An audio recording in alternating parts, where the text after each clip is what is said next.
Hello everyone, it's Nova. I just thought of a great tarot tag and I'm inviting everyone to join in. It is actually a challenge, but it is fun. I really think it's fun. I am very curious to see everyone's video about this topic, and it is your top 10 favorite tarot cards. My experience was that it sounds more of a challenge than it is. At least for me, it was quite easy because I came to the conclusion within like 15 minutes which cards are my absolute favorite. Of course, you can do whatever you want with this tag. You can show oracle cards as well. I actually do have one oracle card here in my top 10 just because that particular card is very important and meaningful to me. Just one thing for my Marseille friends, I will have another video dedicated to top 10 Marseille cards because when I started picking the cards, my top 10 favorites, 8 out of 10 were Marseille cards. So quickly I came to the conclusion that it is better to create another video specific for top 10 Marseille cards, which will come later within 2 weeks or so. I will create that tag for you guys. I am tagging few of my favorite channels in this video, asking them to do a VR, but of course no pressure. This is all for fun. I'm only tagging you because I'm curious to see your top 10 favorite cards, but please don't feel pressure. Anyways, let me start with the Emperor from Marielle Tarot. They're not in order, so it's not like a countdown from 10 to 1. That would make it really difficult. Look at this Emperor. You feel the Emperor energy. This painting is a masterpiece. You see and feel every single Emperor quality in this card. Discipline, power, order, masculine energy, insight. Look at his eye. It's incredible, this card. I love it. When I was picking this card from Marielle, I had a few other cards also that I really wanted to include, but it's just the top 10. I actually have cheated twice, so I do have 2 extra cards to show you in this video. Next is 5 of Stones, which is 5 of Earth from Gentle Tarot. For most of these cards, guys, I cannot express how I feel about them. I'm sure you have the same situation with many cards. Our favorite cards are very personal, but just look at this interpretation of 5 of Earth. It's incredible. I have felt like this so many times. I have done this. I cannot explain. I will sound crazy if I explain what I mean, but yeah, this is definitely one of my top 10. Next is 8 of Seeds from the Future Ancestor Tarot. This one reminds me of my grandma. This card is my grandma. My grandma used to live with us until I was 18, and then she passed away when I was 18. We had a huge house with a massive garden, and she was always in the kitchen. She was so patient. She was so kind. She was the biggest blessing I had in my life. When I was a child, at least, because my parents were crazy. My parents were fighting all the time, and if my grandma wasn't there, I have turned now to an absolute psychopath.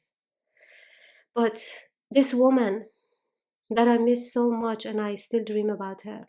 I really feel her energy in this card. Next is the High Priestess from El Goliath Tarot. I am a cat lover. I do love dogs as well. I am an animal lover for sure. This card just conveys the energy of High Priestess so well. It is so mysterious. What would be a better choice of an animal for High Priestess, for conveying the energy of intuition? The name of the card is the Crescent Moon Cat. It's a beautiful painting. So this was number 4. Card number 5 is the Santa Muerte card from the Santa Muerte deck. As you see, it is on the deck as well. This is a mass market deck. You guys probably know this deck. It has been there for many years now. And this deck is as powerful as Marielle. This is a death card. It is a favorite for me because of the messages that this card has had for me. I have pulled this card a few times, and the download of information and message that I have got from this card. And you should read the guidebook as well with this deck. It's incredible. The paintings of this deck are incredible. This is my very best skeleton deck as well. You guys know there are so many skeleton decks out there. This one, in my opinion, is the absolute best. I think it will be a forever best. So this deck is done by Fabio Lestrani, and I really recommend it, especially since it's a mass market deck. Out of the decks I showed you till now, El Goliath is indie, Future Ancestor is indie, Gentle Tarot is indie, and Marielle is mass market. Okay, next. This is the Death card from Feng Shui Tarot. This deck is an indie deck and an out of print deck. It is called Transition instead of Death. To me, this is how death looks like. Or maybe death is just like this. This card is very deep. For me at least. You guys know this is all very subjective. But it's a beautiful card as well. And this is the energy of death. You know what it is, but you don't know what it is. You can never know what it is.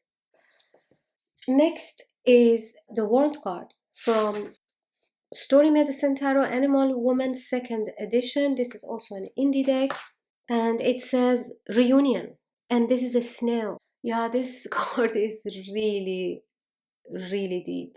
Impossible to explain how I feel about it. Impossible to explain what it means to me. I really love this deck. And this is where I'm going to cheat because this was my 7th card. And I just want to show you another card from the same deck. So this one is not my 8th pick, but I just want to show you guys the 4 of Swords out of this deck because I just could not show you this card. Again, I cannot explain. Here it says, I do not hurry my healing process. I think this deck has depicted animal spirit in the most shamanic and spiritual way. In general, not only in this card. And I really appreciate that. Okay, so this was card number 7. Number 8 is the High Priestess from Affirmators Tarot. Affirmators Tarot is a very inexpensive mass market deck, and I love it. This is one of my favorite decks of all time. And here is the High Priestess from this deck with the wink. A winking kangaroo. The way the energy of two opposite polarities is depicted here is incredible. And the wink is just so meaningful and so beautiful, so deep, so clever. Love the color palette. I love this deck. And here I cheat again one more time. And I just have to show you another card from this deck, which is not in my top 10, but come on. Look at this fox as 2 of Pentacles. He's also lifting another weight with his foot. So that's how entangled he is in multitasking. It's just incredible. This is such a cheeky and clever deck of cards. The cardstock is amazing. If you want an animal deck and you're new in tarot, I definitely recommend this deck. Because it is very clear. The messages are very clear and it is funny. It's inexpensive. The cardstock is amazing. It is linen, or it is something very similar to linen. So this was number 8. Number 9. Bagalamukhi is card number 23 from Kali Oracle by Elena Fairchild. Here Kali is holding someone's tongue in her hand. And this is again a very personal card for me that came out in an important situation, incident in my life.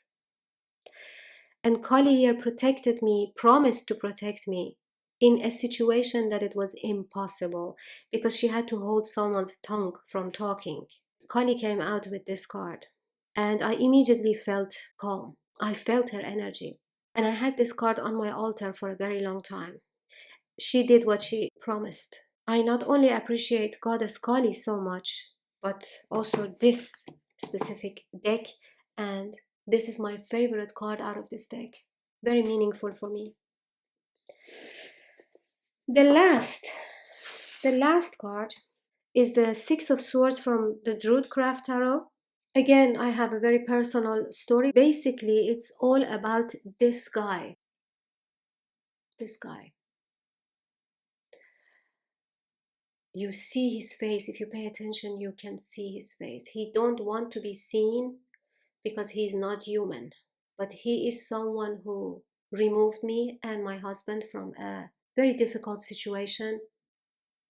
You guys know that in most Six of Swords cards in RWS, you see the back of this guy. But this specific card came out for me because I was asking a specific spirit to help me. And I saw their face here when this card came out. And they removed us from that difficult situation. So this card is a forever card for me because I cannot describe how I felt their energy, how magical this whole thing was. And I just really love this card. The sky is all yellow and the water is all green. And if you pay attention, there's basically only two colors in this card. Two different color tones only. Okay guys, this was my video. So I'm tagging now a few of my favorite channels here, meaning that I would love to see your VR to this tag to see your favorite cards, but no pressure. I'm going to tag all these channels in my description box as well. Julia from Highly Sensitive Tarot, Summer from Asteria Sen, Rachel from Amethyst Ascension, Honeyloo over at Honeyloo Wilson, Krista over at Crochet Witch Tarot, Rhiannon over at Rhiannon Rambles and Readings, Maureen over at Waves of Your Soul, Marlene Theresa, Tammy Pie, Lisa Pepez, Don Michel, Catomancy Tarot, Moon Scarab, Candy from Candy Soul and Soil, Mervat over at Egyptian Mystic, Simon over at Hermit's Cave, Kasha over at Tarot Map, Peekaboo Rose, Pure Red Velvet, Danny Mystic, my friend Carol over at Practical Mystic Carol, Mad Witch, Luck Spinner, Sanskrit Blue, Kelly Bear, and my Marseille loving friends. I did not tag you here because I'm going to tag you in my other video about top 10 Marseille cards. If you're a tarot tuber and I didn't tag you, it's either because I don't know you yet or probably I forgot. I really apologize. There are so many amazing tarot tubers out there. Please feel free to participate in this tag. Thank you very much, everyone, for staying with me to the end. I don't want to sound pushy, but I am really excited to see your favorite cards. I think seeing someone's favorite cards is more personal, like helps me know them a lot better, especially because I'm a psychotherapist. Knowing your favorite deck helps, yes, very much, but knowing your favorite cards is a whole other level. Anyways, I hope to see you soon.